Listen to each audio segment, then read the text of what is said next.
Hi everyone, welcome to my channel learn to study.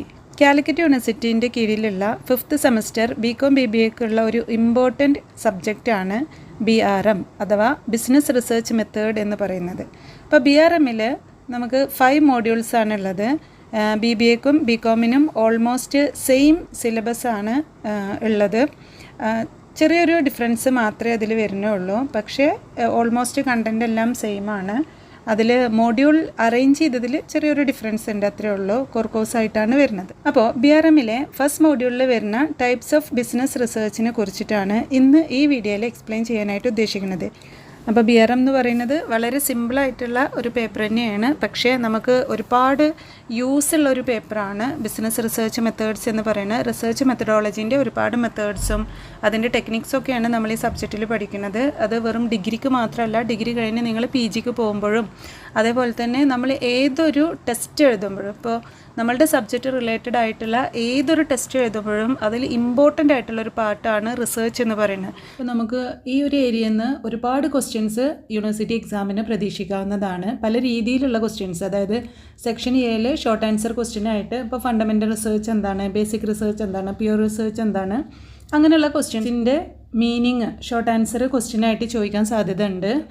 Short essay type ക്വസ്റ്റ്യൻസിലും ഇതിൽ നിന്ന് questions ചോദിക്കാറുണ്ട്. അതായത് ഇപ്പോൾ difference between fundamental research and applied research, അല്ലെങ്കിൽ difference between fundamental research and formulative research, അതേപോലെ തന്നെ differentiate between എന്നൊക്കെ പറഞ്ഞിട്ട് ഇതിൽ നിന്ന് ക്വസ്റ്റ്യൻസ് ചോദിക്കാറുണ്ട്.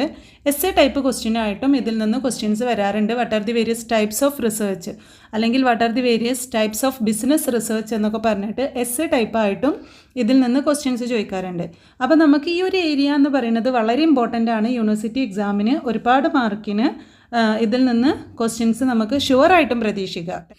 Fundamental research which is also known as basic research or pure research. Fundamental റിസർച്ചിന് പറയുന്ന മറ്റൊരു പേരാണ് എന്ത്? Basic research or pure research എന്ന് പറയും. അപ്പോൾ ഇത് വളരെ ഇമ്പോർട്ടൻ്റ് ആണ്. കാരണം നമുക്ക് ഫണ്ടമെൻ്റൽ റിസർച്ച് 3 രീതിയിൽ ക്വസ്റ്റ്യൻ ചോദിക്കും. What you mean by fundamental research, what is pure research or what is basic research. അപ്പോൾ 3 പേരാണ് അതിനുള്ളത്: fundamental research, basic research or pure research. ഇതിൻ്റെ പേര് സൂചിപ്പിക്കുന്നത് പോലെ തന്നെ റിസർച്ചിൻ്റെ ബേസിക് ആയിട്ടുള്ള റിസർച്ചാണ് എന്തെന്ന് പറയുന്നത്? ഫണ്ടമെൻ്റൽ റിസർച്ച് എന്ന് പറയുന്നത്. ഇപ്പോൾ ഫോർ എക്സാമ്പിൾ, ഇപ്പോൾ ഫിസിക്സിൽ നമ്മളൊരു തിയറി ഫൈൻഡ് ഔട്ട് ചെയ്യുകയാണ്, അല്ലെങ്കിൽ നമ്മളൊരു പുതിയൊരു രോഗം ഡയഗ്നോസ് ചെയ്യണം, ഒരു പുതിയ രോഗം നമ്മൾ കണ്ടെത്തുകയാണ്. അപ്പോൾ ഇവിടെയൊക്കെ നമ്മൾ പുതിയൊരു സംഭവം കണ്ടെത്തുകയാണ്, പുതിയൊരു ഐഡിയ അല്ലെങ്കിൽ ഒരു പുതിയൊരു തിയറി നമ്മൾ കണ്ടെത്തുകയാണ്. അല്ലെങ്കിൽ എക്സിസ്റ്റിംഗ് ആയിട്ടുള്ള, ഇപ്പോൾ നിലവിലുള്ള ഒരു തിയറീനെ നമ്മളൊന്ന് ജനറലൈസ് ചെയ്യുകയാണ്. അപ്പോൾ ഇങ്ങനെയുള്ള കാര്യങ്ങൾക്കൊക്കെ വേണ്ടി നമ്മൾ അപ്ലൈ ചെയ്യണ റിസർച്ചിനെയാണ് എന്ത് പറയുന്നത്? ഫണ്ടമെൻ്റൽ റിസർച്ച് അല്ലെങ്കിൽ basic research or pure research എന്ന് പറയുന്നത്. അപ്പോൾ റിസർച്ചിൻ്റെ പ്യൂർ ആയിട്ടുള്ള ഒരു ഫോമാണ് എന്ത്? ഫണ്ടമെൻ്റൽ റിസർച്ച് എന്ന് പറയുന്നത്. That is what is fundamental research എന്ന് ചോദിച്ചാൽ, എന്താണ് ഫണ്ടമെൻ്റൽ റിസർച്ച് എന്ന് ചോദിച്ചു കഴിഞ്ഞാൽ, fundamental research is mainly concerned with the generalisation and with the formulation of a theory. അപ്പോൾ what is fundamental research? Fundamental research is mainly concerned with the generalisation and the formulation of a theory. അപ്പോൾ നമ്മളൊരു പുതിയൊരു theory formulate ചെയ്യാൻ വേണ്ടിയിട്ട്, അല്ലെങ്കിൽ ഒരു existing തിയറീനെ നമ്മൾ generalise ചെയ്യാൻ വേണ്ടിയിട്ട് യൂസ് ചെയ്യുന്ന ടൈപ്പ് ഓഫ് റിസർച്ചാണ് ഫണ്ടമെൻ്റൽ റിസർച്ച് എന്ന് പറയുന്നത്. And it is also known as what? Basic research or pure research. അപ്പോൾ അതിനെ പറയുന്ന മറ്റൊരു പേരാണ് basic research or pure research. അപ്പോൾ fundamental research is a type of research which is used to generalise a theory or to formulate a theory. Okay, അപ്പോൾ ഒരു theory formulate ചെയ്യാൻ വേണ്ടിയിട്ട് നമ്മൾ യൂസ് ചെയ്യുന്ന റിസർച്ചാണ് ഫണ്ടമെൻ്റൽ റിസർച്ച് എന്ന് പറയുന്നത്. Then it aims at extension of knowledge. അപ്പോൾ knowledge extend ചെയ്യുക എന്നുള്ളതാണ്. നമുക്ക് ഉള്ള നോളജ്, നമുക്ക് എത്രത്തോളം നോളജ് ഉണ്ടോ ആ നോളജ് ഇൻക്രീസ് ചെയ്യാൻ വേണ്ടിയിട്ട് യൂസ് ചെയ്യുന്ന റിസർച്ചാണ് ഫണ്ടമെൻ്റൽ റിസർച്ച്. അപ്പോൾ അതിൻ്റെ മെയിൻ എയിം എന്ന് പറയുന്നത് നമ്മളുടെ നോളജ് ഇൻക്രീസ് ചെയ്യുക, പുതിയ ഐഡിയാസ്, പുതിയ കോൺസെപ്റ്റ്സ് അല്ലെങ്കിൽ പുതിയ കാര്യങ്ങൾ നമ്മൾ കണ്ടെത്തുക എന്നുള്ളത്, അതിന് വേണ്ടിയിട്ടൊക്കെ നമ്മൾ യൂസ് ചെയ്യുന്നത്. അപ്പോൾ അതാണ് അതിൻ്റെ മെയിൻ എയിം എന്ന് പറയുന്നത്. Then next, it is a research concerning principles, laws or rules. അപ്പം നമ്മൾ ഒരുപാട് പ്രിൻസിപ്പിൾസ് അല്ലെങ്കിൽ ലോസ് റൂൾസ് ഒക്കെ കൺസേൺ ചെയ്യണം അല്ലെങ്കിൽ ഫൈൻഡ് ഔട്ട് ചെയ്യണമെങ്കിൽ നമ്മൾ യൂസ് ചെയ്യുന്ന ഒരു റിസർച്ചാണ് ഫണ്ടമെൻ്റൽ റിസർച്ച് എന്ന് പറയുന്നത്, അല്ലെങ്കിൽ pure research or basic research എന്ന് പറയുന്നത്. Then it aims at the achievement of knowledge and truth. അപ്പോൾ ഫണ്ടമെൻ്റൽ റിസർച്ചിന് എക്സാമ്പിളാണ് എന്ത്? ഇപ്പോൾ നമ്മളൊരു നാച്ചുറൽ ഫിനോമിനെ ബേസ് ചെയ്തിട്ട് നമ്മളൊരു റിസർച്ച് കണ്ടക്ട് ചെയ്യുകയാണ്, അല്ലെങ്കിൽ നമ്മൾ പുതിയൊരു ഐഡിയ നമ്മൾ ഫോർമുലേറ്റ് ചെയ്യാണ്, ഒരു പുതിയ ഐഡിയ നമുക്ക് ലഭിക്കുകയാണെന്നുണ്ടെങ്കിൽ ദാറ്റ് ഈസ് ഫണ്ടമെൻ്റൽ റിസർച്ചാണ്. അതേപോലെ തന്നെ which is related to pure മാത്തമാറ്റിക്സിനൊക്കെ ബേസ് ചെയ്തിട്ട് നമ്മളൊരു റിസർച്ച് കണ്ടക്ട് ചെയ്യുകയാണെന്നുണ്ടെങ്കിൽ that is also a fundamental research. Then it aims to some theoretical conclusion. അത് എയിം ചെയ്യുന്നത് എന്താണ്? Some theoretical conclusion. അപ്പോൾ ചില തിയററ്റിക്കൽ കൺക്ലൂഷൻസ് ലഭിക്കാൻ വേണ്ടിയിട്ടൊക്കെ നമ്മൾ എന്ത് ചെയ്യുന്നുണ്ട്? ഫണ്ടമെൻ്റൽ റിസർച്ച് യൂസ് ചെയ്യുന്നുണ്ട്. ദെൻ വേറൊരു ഇമ്പോർട്ടൻ്റ് ആയിട്ടുള്ള ഒരു ഫീച്ചറാണ് ഫണ്ടമെൻ്റൽ റിസർച്ചിൻ്റെ, that is it tries to explain the cause and effect relationship in social phenomena. അപ്പോൾ ഒരു സോഷ്യൽ ഫിനോമിനൻ്റെ അല്ലെങ്കിൽ ഒരു വേരിയബിളിൻ്റെ cause and effect relationship find out ചെയ്യാൻ വേണ്ടിയിട്ട് അല്ലെങ്കിൽ അത് എക്സ്പ്ലെയിൻ ചെയ്യാൻ വേണ്ടിയിട്ട് എന്ത് യൂസ് ചെയ്യുന്നുണ്ട്? ഫണ്ടമെൻ്റൽ റിസർച്ച് യൂസ് ചെയ്യുന്നുണ്ട്. ഫണ്ടമെൻ്റൽ റിസർച്ചിൻ്റെ ഒരു എയിമാണ്. അപ്പോൾ എന്താണ് fundamental research? Fundamental research simply means it is a type of research which is used to formulate a theory. അപ്പോൾ ഒരു തിയറി ഫോർമുലേറ്റ് ചെയ്യാൻ വേണ്ടിയിട്ട് നമ്മൾ യൂസ് ചെയ്യുന്ന ടൈപ്പ് ഓഫ് റിസർച്ച് ആണ് fundamental research. And it is also known as pure research or basic research. And the main aim of fundamental research is to increase knowledge. Then next നമുക്കിതിൻ്റെ features നോക്കാം. What are the various features of fundamental research? അങ്ങനെയും question ചോദിക്കാം കേട്ടോ. ഇപ്പോൾ എന്താണ് features of fundamental research അല്ലെങ്കിൽ features of pure research or basic research? അങ്ങനെയും നമുക്ക് എക്സാമിന് ക്വസ്റ്റ്യൻസ് ചോദിക്കാം. ഓക്കെ, വളരെ ഇമ്പോർട്ടൻ്റ് ആണ് ഫണ്ടമെൻ്റൽ അല്ലെങ്കിൽ പ്യുവർ റിസർച്ച് എന്ന് പറയുന്നത്. അപ്പോൾ അതിൽ ഒന്നാമത്തെ ഫീച്ചർ എന്ന് പറയുന്നത് it is the basic research related with principles, laws or rules. അപ്പോൾ പ്രിൻസിപ്പിൾസ് എന്ന് പറയുമ്പോൾ ഇപ്പോൾ നമ്മൾ ഫിസിക്സിലെ പ്രിൻസിപ്പിൾസ് അല്ലെങ്കിൽ ലോസ്, റൂൾസ്, അപ്പോൾ അങ്ങനെയൊക്കെ നമ്മൾ യൂസ് ചെയ്യണ എന്താണ്, അല്ലെങ്കിൽ അതായിട്ട് റിലേറ്റ് ചെയ്തിട്ട് നമ്മൾ ഒരു റിസർച്ച് കണ്ടക്ട് ചെയ്യുകയാണെന്നുണ്ടെങ്കിൽ അത് ബേസിക് റിസർച്ചാണ്, പ്യുവർ റിസർച്ചാണ്. Then it's a main aim is the attainment of the knowledge and truth. അപ്പോൾ നോളജ് ഇൻക്രീസ് ചെയ്യാൻ വേണ്ടിയിട്ട് അല്ലെങ്കിൽ ട്രൂത്ത് നമുക്ക് കണ്ടെത്താൻ വേണ്ടിയിട്ട് നമ്മൾ യൂസ് ചെയ്യുന്ന റിസർച്ചാണ്. അപ്പോൾ അതിൻ്റെ മെയിൻ എയിം എന്ന് പറയുന്നത് എന്താണ്? നോളജ് ഇൻക്രീസ് ചെയ്യുക or to find out the truth of a phenomenon. Okay. Then next it is concerned with theoretical aspects of science. അപ്പോൾ സയൻസിൻ്റെ തിയറട്ടിക്കൽ ആസ്പെക്ട്സിനെ ബേസ് ചെയ്തിട്ടാണ് ഫണ്ടമെൻ്റൽ റിസർച്ച് നമ്മൾ കണ്ടക്ട് ചെയ്യുന്നത്. Then next it verifies the old established principles and laws. അപ്പോൾ പഴയ established ആയിട്ടുള്ള അല്ലെങ്കിൽ എസ്റ്റാബ്ലിഷ്ഡ് ആയിട്ടുള്ള പ്രിൻസിപ്പിൾസ് അല്ലെങ്കിൽ ലോസിനെയൊക്കെ നമ്മൾ എന്ത് ചെയ്യും? ഒന്നും കൂടി അത് വെരിഫൈ ചെയ്യും. അതിനുവേണ്ടി നമുക്ക് ഫണ്ടമെൻ്റൽ റിസർച്ച് യൂസ് ചെയ്യാം. So that is another feature of fundamental research. Then next it lays the foundation for applied research. അപ്പോൾ അപ്ലൈഡ് റിസർച്ചിനുള്ള ഒരു ഫൗണ്ടേഷൻ നൽകുന്നത് ഏതാണ്? ബേസിക് റിസർച്ചാണ്. അപ്ലൈഡ് റിസർച്ചിന് നമുക്ക് സിമ്പിളായിട്ട് പറയാമെന്നുണ്ടെങ്കിൽ ദാറ്റ് ഈസ് അപ്ലൈഡ് റിസർച്ച് എന്താണ്? സിംപ്ലി അപ്ലൈഡ് റിസർച്ച് എന്ന് പറയുന്നത് that is the application of pure റിസർച്ചാണ് ഓർ അപ്ലിക്കേഷൻ ഓഫ് ബേസിക് റിസർച്ചാണ്. അപ്പോൾ ഫണ്ടമെൻ്റൽ റിസർച്ച് നമ്മൾ അപ്ലൈ ചെയ്യുമ്പോൾ അതെന്തായി മാറി? അപ്ലൈഡ് റിസർച്ചായി മാറി. Okay, so that is related with fundamental research. Then next second one is applied research. നമ്മൾ സിംപ്ലി പറഞ്ഞു that is the application of basic research or pure research to find out the or to solve the real life situation. അപ്പോൾ നമ്മളുടെ ജീവിതത്തിലെ ഒരു problem solve ചെയ്യാൻ വേണ്ടിയിട്ട് നമ്മൾ basic റിസർച്ചിൽ അല്ലെങ്കിൽ പ്യുവർ റിസർച്ചിൽ ഫൈൻഡ് ഔട്ട് ചെയ്തിട്ടുള്ള ഓർ ബേസിക് റിസർച്ചിലൂടെ നമുക്ക് ലഭിച്ചിട്ടുള്ള ഒരു തിയറി നമ്മൾ അപ്ലൈ ചെയ്യുകയാണെന്നുണ്ടെങ്കിൽ അതിനെയാണ് അപ്ലൈഡ് റിസർച്ച് എന്ന് പറയുന്നത്. That is the application of basic research four solving A real life situation is known as applied research. അപ്പോൾ അപ്ലൈഡ് റിസർച്ച് എന്ന് പറഞ്ഞാൽ എന്താണ്? That is the application of basic research four solving A real life situation is known as applied research. അപ്പം basic റിസർച്ചിൽ നിന്ന് നമുക്ക് ലഭിച്ചിട്ടുള്ള theory അല്ലെങ്കിൽ basic റിസർച്ചിലൂടെ നമ്മൾ ഫൈൻഡ് ഔട്ട് ചെയ്തിട്ടുള്ള തിയറി നമ്മളുടെ റിയൽ ലൈഫിൽ ഒരു പ്രോബ്ലം സോൾവ് ചെയ്യാൻ വേണ്ടിയിട്ട് നമ്മൾ യൂസ് ചെയ്യുകയാണെന്നുണ്ടെങ്കിൽ that is applied research. When a decision is to be made about specific real life problems. അപ്പോൾ നമുക്ക് നമ്മളുടെ റിയൽ ലൈഫിൽ നമ്മുടെ ജീവിതത്തിൽ സ്പെസിഫിക് ആയിട്ടുള്ള ഒരു ഇഷ്യൂ വരികയാണ്, ഒരു പ്രോബ്ലം വരികയാണ്. ഇപ്പോൾ നമ്മൾ പഠിക്കുന്നത് ബിസിനസ് റിസർച്ച് മെത്തേഡ്സ് ആണ്. അപ്പോൾ ഇപ്പോൾ ബിസിനസ്സിലൊരു പ്രോബ്ലം വരികയാണ്. ആ പ്രോബ്ലത്തിന് നമ്മൾ എന്ത് ചെയ്യണം? ഒരു സൊല്യൂഷൻ കണ്ടെത്തണം. അപ്പോൾ ഒരു ഡിസിഷൻ എടുക്കണം. ആ പ്രോബ്ലം സോൾവ് ചെയ്യാൻ നമ്മളൊരു ഡിസിഷൻ എടുക്കണം. അപ്പോൾ ആ ഡിസിഷൻ എടുക്കാൻ വേണ്ടിയിട്ട് നമ്മൾ കണ്ടക്ട് ചെയ്യുന്ന റിസർച്ചാണ് അപ്ലൈഡ് റിസർച്ച് എന്ന് പറയുന്നത്. Okay, that is it is conducted. ഇത് എപ്പോഴാണ് കണ്ടക്ട് ചെയ്യുന്നത്? When a decision is to be made. നമുക്കൊരു ഡിസിഷൻ എടുക്കണം, ഒരു ഡിസിഷൻ നമ്മൾക്ക് ക്രിയേറ്റ് ചെയ്യണം. സോ എപ്പോഴാണ് ഡിസിഷൻ എടുക്കേണ്ടത്, അല്ലെങ്കിൽ എന്തിനെ കുറിച്ചാണ് നമുക്ക് ഡിസിഷൻ എടുക്കേണ്ടത്? About A specific real life problem or about A business problem. So that is applied research. Then it is concerned with the solution of a particular problem. ഒരു particular പ്രോബ്ലത്തിന് solution കാണുക എന്നുള്ളതാണ് applied research.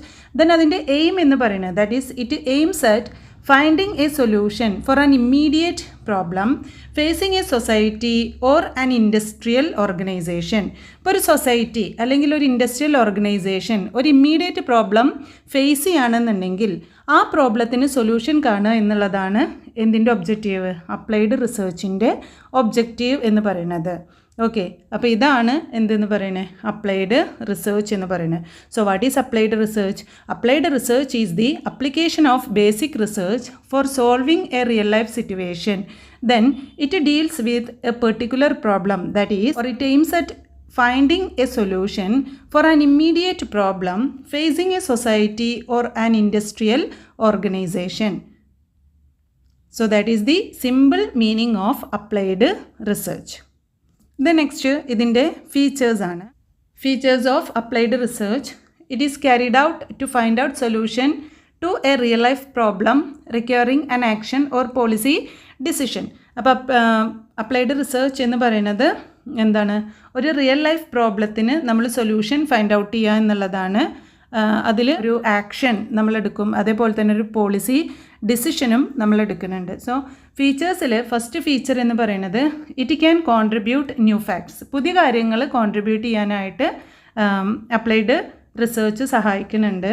Then അതേപോലെ തന്നെ it may integrate previously existing theories.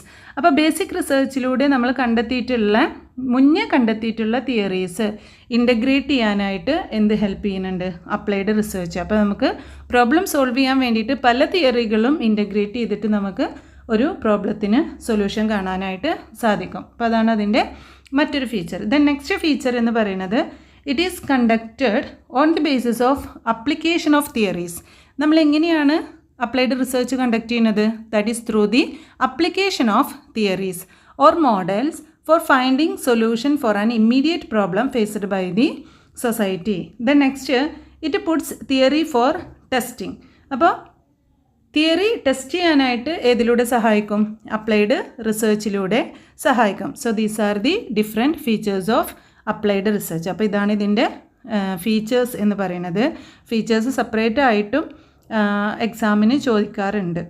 Okay, then next difference between basic research, that is pure research or fundamental research, then applied research ആണ്. എക്സാമിന് എപ്പോഴും ചോദിക്കുന്ന ഒരു ക്വസ്റ്റ്യൻ ആണ്. അതായത് പാർട്ട് ബിയിൽ ഷോർട്ട് എസ്സേ ടൈപ്പ് ക്വസ്റ്റ്യൻ ആയിട്ട് ചോദിക്കുന്ന ക്വസ്റ്റ്യൻ ആണ് differentiate between or distinguish between or difference between basic research and applied research. അപ്പോൾ വളരെ ഇമ്പോർട്ടൻ്റ് ആണ് ഈ ഒരു ഏരിയ എന്ന് പറയുന്നതും. അപ്പോൾ എന്താണ് നോക്കുക. അപ്പോൾ നമ്മൾ സിമ്പിളായിട്ട് പറഞ്ഞു ബേസിക് റിസർച്ച് എന്ന് പറഞ്ഞാൽ എന്താണ്? That is the basic research is used to find out a new theory. അപ്പോൾ നമുക്കൊരു പുതിയ തിയറി ഫൈൻഡ് ഔട്ട് ചെയ്യാൻ വേണ്ടി നമ്മൾ യൂസ് ചെയ്യുന്നതാണ് എന്ത്? Basic research. It helps to increase or it aims to increase the knowledge increase ചെയ്യാനായിട്ട് സഹായിക്കും. ദെൻ അപ്ലൈഡ് റിസർച്ച് എന്ന് പറഞ്ഞാൽ എന്താണ്? അപ്ലിക്കേഷൻ ഓഫ് ബേസിക് റിസർച്ചാണ്. അപ്പോൾ ബേസിക് റിസർച്ചിലൂടെ നമുക്കൊരു പുതിയ തിയറി ഫൈൻഡ് ഔട്ട് ചെയ്യാനായിട്ട് അല്ലെങ്കിൽ പുതിയൊരു കാര്യം കണ്ടെത്താൻ സാധിക്കും. അപ്ലൈഡ് റിസർച്ച് എന്ന് പറഞ്ഞാൽ ബേസിക് റിസർച്ചിൽ നമ്മൾ കണ്ടെത്തിയിട്ടുള്ള കാര്യങ്ങളെ ഒരു പ്രോബ്ലം സോൾവ് ചെയ്യാൻ വേണ്ടിയിട്ട് നമ്മൾ യൂസ് ചെയ്യുകയാണെന്നുണ്ടെങ്കിൽ അത് അപ്ലൈഡ് റിസർച്ചാണ്. അപ്പോൾ ബേസിക് റിസർച്ച് എന്ന് പറയുന്നത് തിയററ്റിക്കലാണ്, അതായത് തിയറീനെ ബേസ് ചെയ്തിട്ടും അപ്ലൈഡ് റിസർച്ച് എന്ന് പറഞ്ഞാൽ എന്താണ്? പ്രാക്ടിക്കൽ ഓറിയൻറ്റഡ് ആണ്, അതായത് പ്രാക്ടിക്കലാണ്, പുട്ട് ഇൻ ടു ആക്ഷനാണ്. നമ്മൾ ബേസിക് റിസർച്ചിൽ നമുക്ക് ലഭിച്ചിട്ടുള്ള ഈ ഒരു തിയറീനെ നമ്മൾ എന്ത് ചെയ്യാണ്? ആക്ഷനാക്കി മാറ്റുകയാണ്. അത് പുട്ട് ഇൻ ടു ആക്ഷനാണ്. നമ്മളതിനെ പ്രാക്ടിക്കലാക്കി മാറ്റുന്നതാണ് എന്ത്? Applied research. ഓക്കെ, അപ്പോൾ ഫസ്റ്റ് ഡിഫറൻസ് നോക്കാം. It is concerned with building theory. Basic research എന്തായിട്ട് ബേസ് ചെയ്തതാണ്? അതായത് ഒരു തിയറി ബിൽഡ് ചെയ്യുക എന്നുള്ളതാണ്, ഒരു തിയറി ഫോർമുലേറ്റ് ചെയ്യുക എന്നുള്ളതാണ് ബേസിക് റിസർച്ച്. അപ്ലൈഡ് റിസർച്ചോ it is concerned with testing theories. അപ്പോൾ നമ്മൾ ഇവിടെ ബിൽഡ് ചെയ്തിട്ടുള്ള തിയറീനെ ടെസ്റ്റ് ചെയ്യുന്നത് ഏതിലാണ്? Applied റിസർച്ചിലാണ്.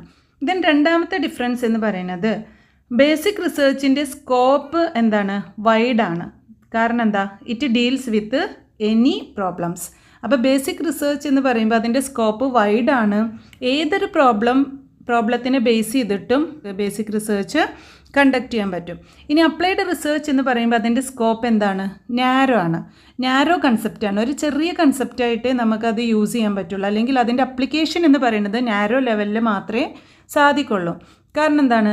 As it studies problems with immediate social consequences. നമ്മൾ ഇമ്മീഡിയറ്റ് ഒരു പ്രോബ്ലത്തിന് നമ്മളുടെ ലൈഫിലുണ്ടാവണ അല്ലെങ്കിൽ സൊസൈറ്റിയിലുണ്ടാവണ ഒരു പെട്ടെന്നുണ്ടാവുന്ന ഒരു പ്രോബ്ലത്തിന് സൊല്യൂഷൻ കാണാൻ വേണ്ടിയിട്ടാണ് നമ്മൾ അപ്ലൈഡ് റിസർച്ച് യൂസ് ചെയ്യുന്നത്. അപ്പോൾ അവിടെ അത് സോൾവ് ചെയ്ത് കഴിഞ്ഞാൽ അതിൻ്റെ സ്കോപ്പ് അവിടെ തീർന്നു. പക്ഷേ ബേസിക് റിസർച്ച് എന്ന് പറഞ്ഞു കഴിഞ്ഞാൽ ഇപ്പോൾ നമ്മളൊരു പുതിയ തിയറി കണ്ടെത്തി കഴിഞ്ഞു. ആ തിയറീനെ ബേസ് ചെയ്തിട്ട് തന്നെ അല്ലെങ്കിൽ ആ തിയറിയിൽ തന്നെ നമുക്ക് വീണ്ടും പുതിയ പുതിയ കാര്യങ്ങൾ കണ്ടെത്താനും അല്ലെങ്കിൽ അതിൻ്റെ നോളജ് ഇൻക്രീസ് ചെയ്യാനായിട്ടും നമുക്ക് സാധിക്കും. ഇപ്പോൾ എക്സാമ്പിൾ പറയുകയാണെന്നുണ്ടെങ്കിൽ ആദ്യം സെൻട്രലൈസേഷൻ എന്നുള്ളൊരു കൺസെപ്റ്റ് വന്നു. അതിൽ നിന്നാണ് എന്ത് വന്നത്? ഡീസെൻട്രലൈസേഷൻ എന്നുള്ള മറ്റൊരു കോൺസെപ്റ്റ് വന്നത്. അപ്പോൾ ഇതൊക്കെ നമുക്ക് എന്ത് ചെയ്യാൻ സാധിക്കും? നമുക്ക് പുതിയ പുതിയ ആശയങ്ങളൊക്കെ കണ്ടെത്താനായിട്ട് സാധിക്കും. അതാണ് ബേസിക് റിസർച്ചിൻ്റെ സ്കോപ്പ്, അപ്ലിക്കേഷൻ എന്ന് പറയുന്നത് വൈഡാണ്. ദെർഫോർ അപ്ലൈഡ് റിസർച്ചിൻ്റെ അപ്ലിക്കേഷൻ എന്ന് പറയുന്നത് എന്താണ്? ഒരു നാരോ കോൺസെപ്റ്റാണ്. ഓക്കെ, ദ നെക്സ്റ്റ് ബേസിക് റിസർച്ചിൻ്റെ മറ്റൊരു ഡിഫറൻസ് ആണ് it helps enhancing knowledge. Basic research എന്തിനു സഹായിക്കും? നോളജ് ഇൻക്രീസ് ചെയ്യാനായിട്ട് സഹായിക്കും. അപ്ലൈഡ് റിസർച്ച് എന്തിനാണ് സഹായിക്കുന്നത്? That is it helps make practice better. നമുക്ക് കൂടുതൽ ബെറ്ററായിട്ട് പ്രാക്ടീസ് ചെയ്യാൻ വേണ്ടിയിട്ട് എന്ത് സഹായിക്കുന്നുണ്ട്? അപ്ലൈഡ് റിസർച്ച് സഹായിക്കുന്നുണ്ട്. ഇവിടെ നോളജ് ഇൻക്രീസ് ചെയ്യാനായിട്ട് സഹായിക്കും. ഇവിടെ ആ ഇൻക്രീസ് ചെയ്ത നോളജ് വെച്ചിട്ട് നമുക്ക് കൂടുതൽ ആക്ഷൻസ് അല്ലെങ്കിൽ പ്രാക്ടിക്കലായിട്ട് നമുക്ക് വർക്ക് ചെയ്യാനായിട്ട് സാധിക്കും. ദെൻ നെക്സ്റ്റ് ഒരു ഡിഫറൻസ് എന്ന് പറയുന്നത് it tries to explain why things happen. എന്തുകൊണ്ടാണ് ഓരോ കാര്യങ്ങൾ ഉണ്ടാവുന്നത്, എന്തുകൊണ്ടാണ് അത് സംഭവിക്കുന്നത്. ഇപ്പോൾ ഒരു പ്രോബ്ലം വന്നു, എന്തുകൊണ്ടാണ് ആ പ്രോബ്ലം ഉണ്ടായത്, അതിൻ്റെ കോസ് കണ്ടെത്താൻ വേണ്ടിയിട്ട്, കാരണങ്ങൾ കണ്ടെത്താൻ വേണ്ടിയിട്ട് ബേസിക് റിസർച്ച് ഹെൽപ്പ് ചെയ്യും. പക്ഷേ അപ്ലൈഡ് റിസർച്ച് എന്താണ് ട്രൈ ചെയ്യുന്നത്? That is it tries to explain how things can be changed. എങ്ങനെയാണ് കാര്യങ്ങൾ ചേഞ്ച് ചെയ്യുന്നത്, ഇത് എങ്ങനെയാണ് കാര്യങ്ങൾ സംഭവിക്കുന്നത്, ഒരു കാര്യം, ഒരു ഇഷ്യൂ എങ്ങനെയാണ് ഉണ്ടാവുന്നത് എന്നുള്ളത് ബേസിക് റിസർച്ചിലൂടെ നമുക്കറിയാൻ പറ്റും. ആ രണ്ട് കാര്യങ്ങൾ എങ്ങനെയാണ് അല്ലെങ്കിൽ ഓരോ കാര്യങ്ങളും എങ്ങനെയാണ് ചേഞ്ച് ചെയ്യണത് എന്നുള്ളത് അപ്ലൈഡ് റിസർച്ചിലൂടെ നമുക്ക് എക്സ്പ്ലെയിൻ ചെയ്യാനായിട്ട് സാധിക്കും. ദെൻ നെക്സ്റ്റ് ഡിഫറൻസ് എന്ന് പറയുന്നത് it aims to publish research report. അപ്പോൾ ഇവിടെ നമുക്കൊരു റിസർച്ച് റിപ്പോർട്ട് പബ്ലിഷ് ചെയ്യാം. ഏതിൽ? ബേസിക് റിസർച്ചിൻ്റെ ഒരു എയിം എന്ന് പറയുന്നത് ഒരു റിസർച്ച് റിപ്പോർട്ട് പബ്ലിഷ് ചെയ്യാണ്. കാരണം അത് പബ്ലിഷ് ചെയ്താലേ പുതിയൊരു തിയറി നമ്മൾ കണ്ടെത്തി എന്നുള്ളതും അല്ലെങ്കിൽ ഒരു എക്സിസ്റ്റിംഗ് തിയറിക്ക് ഇന്ന പോസിബിലിറ്റീസ് ഉണ്ട് എന്നുള്ളതും മനസ്സിലാക്കാനായിട്ട് സാധിക്കുള്ളൂ.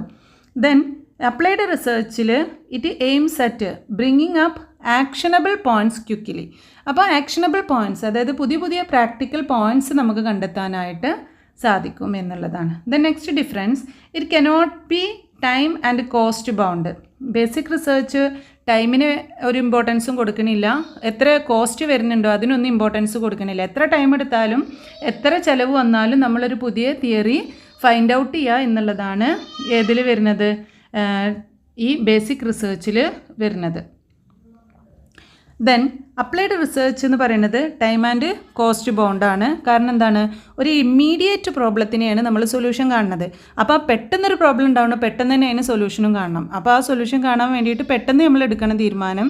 അപ്പോൾ അത് ടൈം ബൗണ്ടാണ്, അതേപോലെ തന്നെ കോസ്റ്റ് ബൗണ്ടാണ്. ഓക്കെ, ദെൻ നെക്സ്റ്റ് ഡിഫറൻസ് എന്ന് പറയുന്നത് ബേസിക് റിസർച്ച് ഇവാലുവേറ്റ് ചെയ്യുന്നത്, that is evaluation of research claims very ഡിഫിക്കൽട്ടാണ്. ഏതിൻ്റെ കേസിൽ? ബേസിക് റിസർച്ചിൻ്റെ കേസിൽ. അപ്ലൈഡ് റിസർച്ചിൻ്റെ കേസിൽ ഇവാലുവേഷൻ ഓഫ് റിസർച്ച് എന്ന് പറയുന്നത് എന്താണ്? Easy task. So these are the difference between applied research and basic research. Thank you so much for watching.